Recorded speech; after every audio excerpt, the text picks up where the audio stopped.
नमस्कार दोस्तों, आज की कहानी है काश मैंने तेरी बात मान ली होती बहू। शिखा का ब्याह झांसी के कपड़ा व्यवसायी हीरालाल जी के बेटे समीर से हुआ था।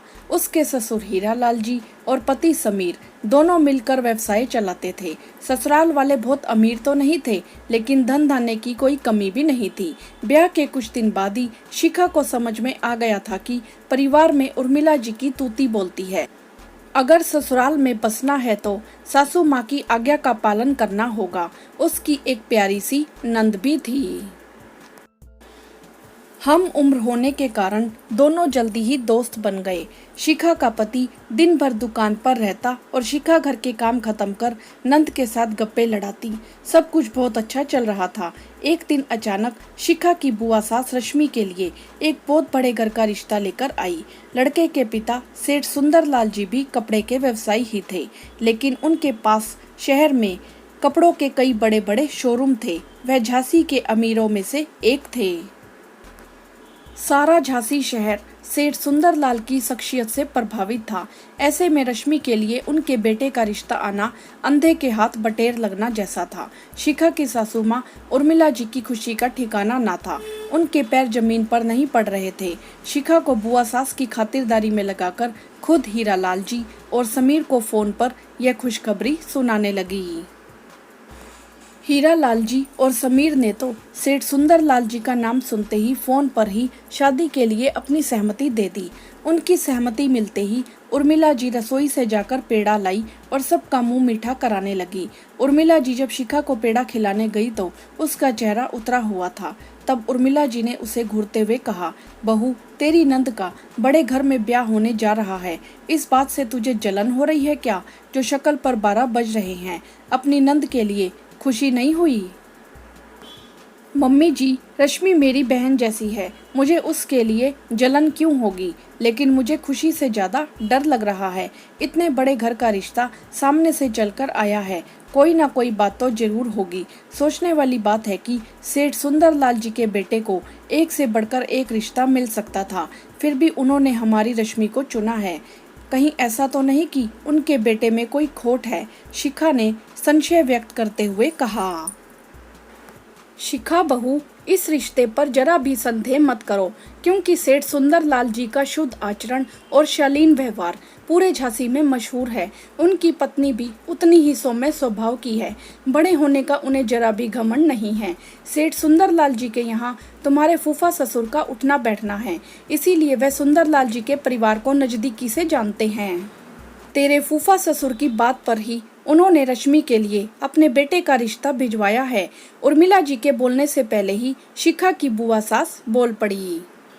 फूफा जी जब सुंदरलाल जी के इतने करीबी हैं तो लड़का देखने में कैसा है, क्या करता है, कैसा स्वभाव है, यह सब तो जानते ही होंगे। शिखा ने बुआ सास से सवाल किया। लड़का तो तेरे फूफा ससुर ने नहीं देखा है, लेकिन इतना जानते हैं कि जयपुर में व्यवसाय करता है। और रही बात शक्ल सूरत की, तो बच्चे अपने माँ बाप पर ही जाते हैं। बस कर बहू, कितनी जासूसी कर रही है। इतने भले लोगों के घर में तो आंख बंद कर रिश्ता करने में कोई हर्ज नहीं है।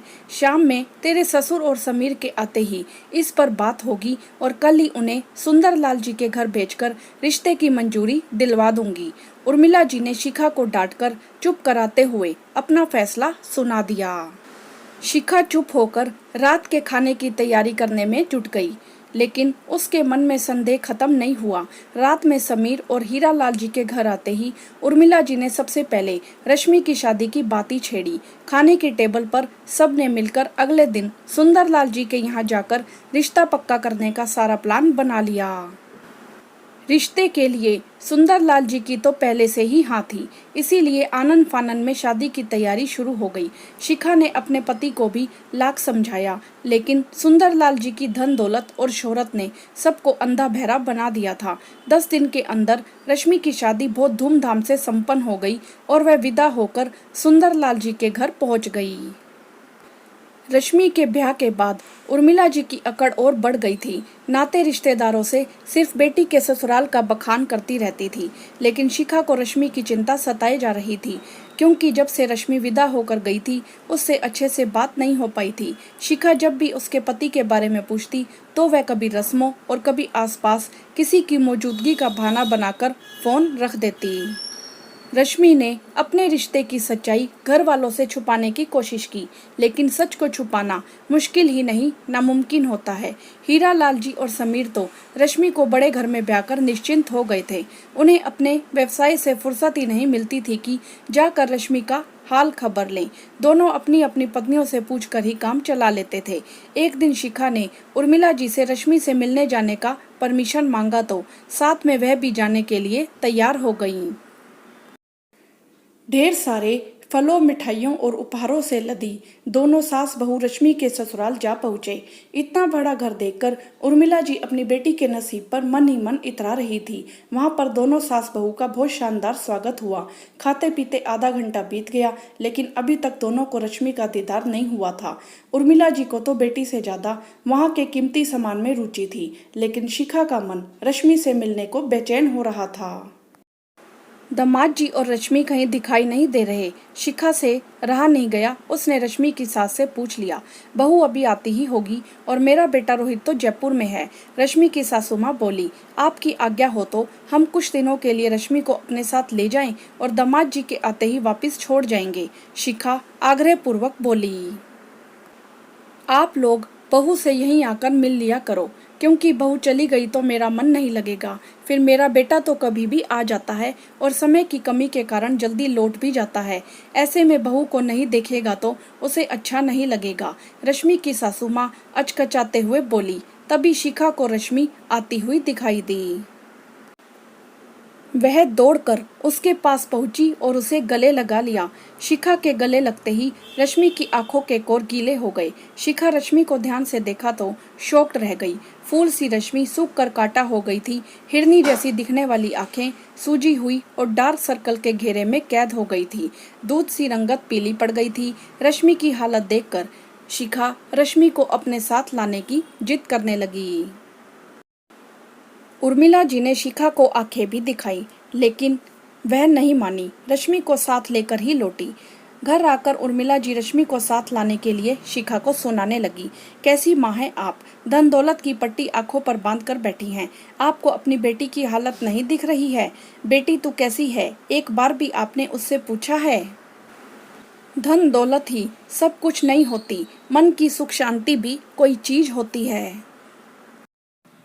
और मुझे नहीं लगता कि रश्मि धन दौलत से भरे उस घर में खुश है। शिखा ने पहली बार उर्मिला जी की बातों पर व्यक्त किया था। शिखा को इस तरह से बोलते देखकर उर्मिला जी को बात की गंभीरता का एहसास हुआ।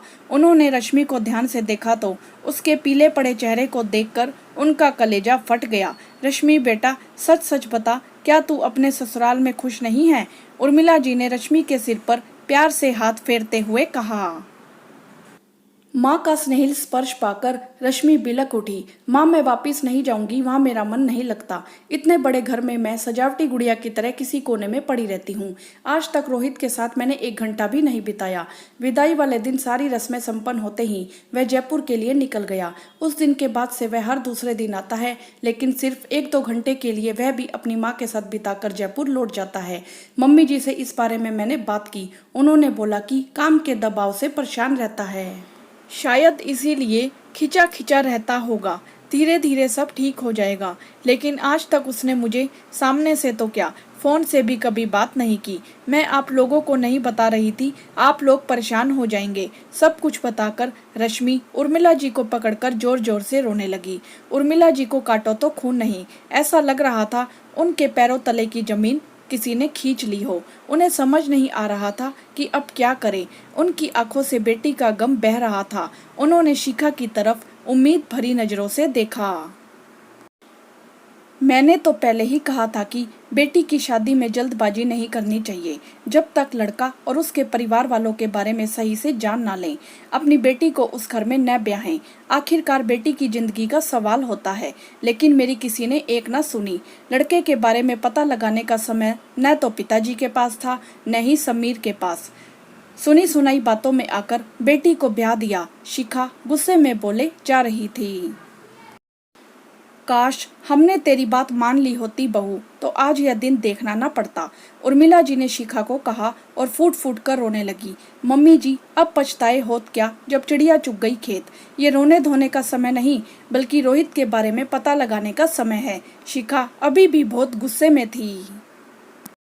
हीरा लाल जी और समीर को जब पता चला तो उन्हें बहुत दुख हुआ। वह भी अपनी गलती पर पछता रहे थे। शिखा के सुझाव से बुआ जी को इस मामले के बारे में पता लगाने की जिम्मेदारी दी गई, क्योंकि रिश्ता तय करवाने के समय वो डींगे हाँक रही थी कि फूफा जी सुंदरलाल जी के करीबी हैं। फूफा जी के सौजन्य से पता चला कि कॉलेज टाइम में रोहित का किसी लड़की से अफेयर था, जो कॉलेज के बाद खत्म हो गया था।